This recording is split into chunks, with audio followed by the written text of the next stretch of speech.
I want to buy a home, but where do I start? That's the topic we'll be talking about today.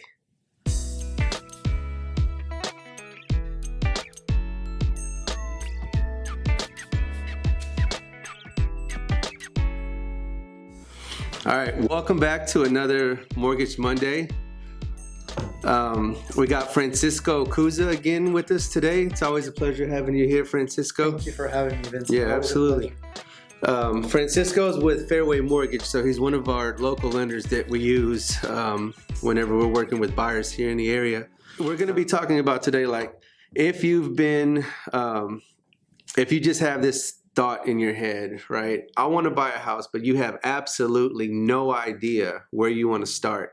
That's what we're going to be talking about today is what's the first thing you need to do when you're buying a home. And Francisco right here, he works with the first-time home buyers too. So we'll be able to discuss everything that you'll need. We'll talk about, saving up some money in order to be prepared for your down payment and closing costs and things like that too. So let's go ahead and get this started. So, Awesome. Francisco, so well, I guess we could start with me. So if somebody calls me as an agent, right, and they say they're thinking about buying, but they have absolutely no idea where to start, right, Francisco? So we're going to I will refer a lender over to them, which one of my preferred lenders is you, right? So I'll send your information over to the buyer who's considering about buying a home. And not only that, but I'll send the buyer's information to Francisco as well. And that way Francisco has an opportunity to reach out to the buyer as well. And Francisco will go into it, and I'll actually go ahead and let you talk a little bit about what you do when you make your introduction with the buyer. Thank you. So it's very simple, right? We have to verify, what the borrower's income, assets, and credit are so that we can make sure that they can actually afford the house they want to purchase. And so the way we do this is, the borrower is going to fill the application, which is the same application for every lender nationwide. It's a uniform application that all lenders use. Next, we go into, once the application's all filled out, we'll go ahead and we have to do a credit pool. I get a lot of calls saying, hey, can you tell me how much I qualify for and not have a credit pool? It's impossible. It's like going to the doctor and saying, hey, can you tell me if my bone is broken without doing an x-ray? You can't do that. Mm-hmm. So we have to look at the financials, and one of the things that we have to look for is a credit report. That'll give us two different pieces of information. It'll give us the actual FICO score, and that'll give us the actual monthly liabilities. From there, we go into the income, because we have to compare that to income and make sure that the ratio is appropriate for whatever agency we're going to use. Agency stands for either are we going to go conventional or are we going to go FHA. Some people can go to VA if they're a veteran, or if it's a rural property, you can go USDA. But regardless, we have to do these calculations. So it's important that we have those documents. So for income, the documents that we're going to require are going to be if you're W-2'd or if you're employed, we need the last 2 years of W-2s with the most recent pay stubs. If you're self-employed or your own businesses, then we're going to need full tax returns with all the schedules. I run into this a lot where they send us just the 1040s, which is just the first 2 pages of tax returns.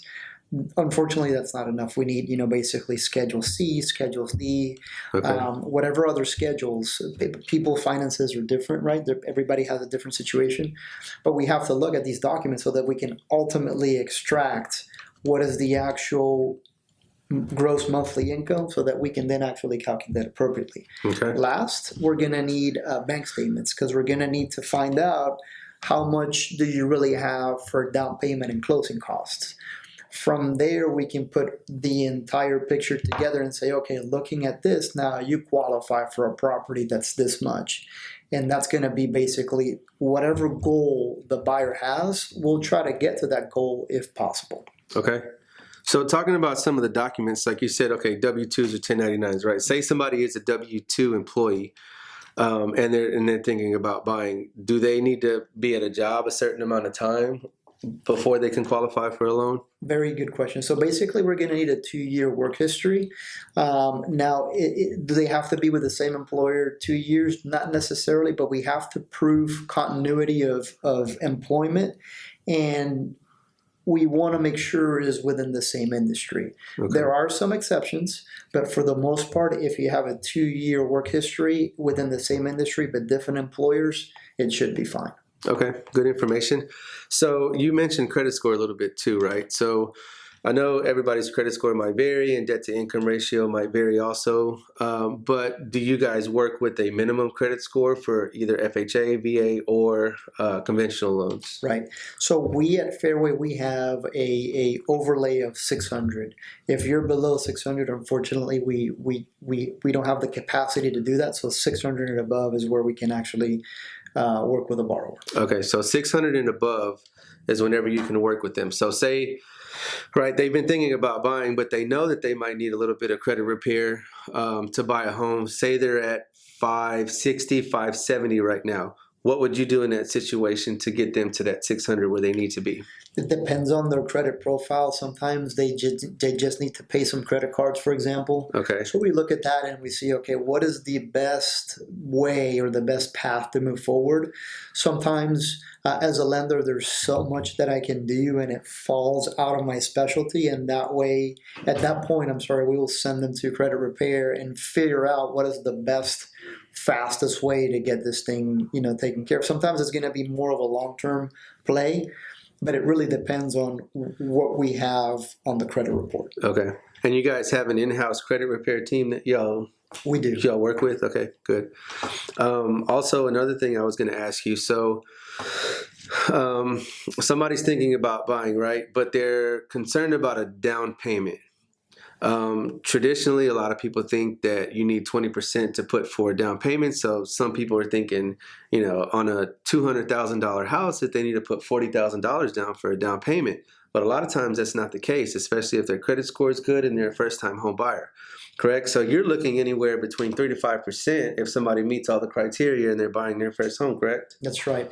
I actually put it even better. It's actually 3 to 3.5%.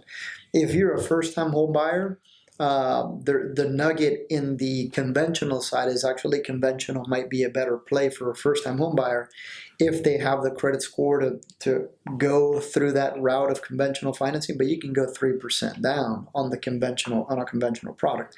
FHA, you can go 3.5% down. As a first-time home buyer, but also as a second-time or third-time home buyer. The caveat is, and one of the questions that I get asked a lot is, do you have any first-time home buyer programs? And that basically is it, right? The capacity to go in with a low down payment. Now, there are some other programs that you can stack on top of that, which are called down payment assistance programs. But these are more like to meet the gap of if you're short on assets, this might help you get to where you want to be as far as down payment and closing costs so they can actually make that purchase. But you still have to afford that purchase.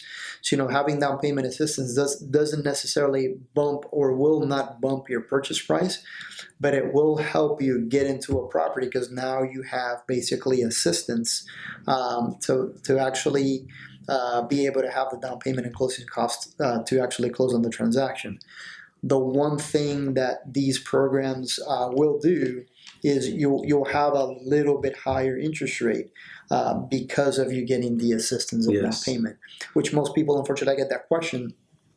But it's the only way that structure can work is if we're going to help with down payment, then there's got to be somewhere that actually has to be taken care of. And that's a good point that you mentioned that too, because I get a lot of questions about that too. If there's any down payments and assistance programs for first responders or nurses or teachers or anything like that. So it's good that you mentioned that because there is assistance out there. But it does change the variable of the interest rate a little bit too. So it's more of just helping somebody get into a house, right? Exactly. Yeah, and then they just pay that basically back in the back end of the loan or in the long run in their mortgage. Correct. So that's good. That's really good information. Thank you for mentioning that. Let's see. Another thing that we want to make sure too that our first-time home buyers that aren't aware is that they have enough money saved up too, because not only do you have that 3 to 5% or 3.5% that you have to put down, right? But you also have some closing costs that are associated with this purchase as well, right? You still have to pay the title company. You might have to pay title insurance. You still have earnest money that you have to put down, which is typically 1% of the loan, option money that you have to put down in order to hire an inspector during an option period. That way, if you do find out there's too much work that needs to be done with the property and you don't want to deal with it, then you do have the right of backing out of that contract if you choose to within those 10 days in that option period. Another thing that you have to, and typically the inspection is going to cost you around $500 to $550, and then you can also get extra things on top of that that'll increase the price. But not only that, you still have appraisal that the lender is going to require you to get. So it's going to cost you a little bit more than $500 for the appraisal as well, and typically a survey also. If the seller does not have a survey for the property, then the buyer is going to be, well, not required, everything's negotiable, but the buyer might be required to purchase the survey for the property too. So not only do you have the 3 to 3.5% that you have to put down, but you also have to factor in the appraisal, the option period, the earnest money, and the survey on top of all of these fees too. That's right. So having money saved up in your bank account before you even purchase is a good thing. And it all varies on how much the house is that you're purchasing is as well. Depends on how much money you're going to need saved up. All right, so that about wraps everything up. I think we hit some good topics on what it takes to start the process of buying a home. Francisco, do you have anything else you might want to add? No, I think that was perfect. In fact, let me just summarize it for the folks out there. So remember, you're going to have two components when you're purchasing a home, and you're going to have two people representing you. On the one hand, you're going to have a lender. On the other hand, you're going to have an agent. They each are going to serve their roles. The lender is going to help you with financing the transaction, and that's going to include helping you figure out what your income, assets, and credit are going to be. And if you're deficient in one of those areas, what can we do to help you? We talked about down payment assistance programs, which is a great way to mitigate or to help you if you're short on assets. Remember that if you're a first-time home buyer, you don't necessarily have to have 20% down to purchase a property. On the conventional side, you can go 3% down. On the FHA side, you can go 3.5% down. If you're a veteran, there is actually 0% down, and there's also 0% down in USDA. Keep in mind that you still have closing costs on these programs as well. Lastly, we talked a little bit about the agency side, and I'll let Vincent take over, but one of the most important things on the agency side, or one of the important things on the agency side, is going to be surveys. The lender is going to require a survey because at the end of the day, as a lender, we want to make sure that what you're buying or what the seller says you are buying, it's actually what you are buying.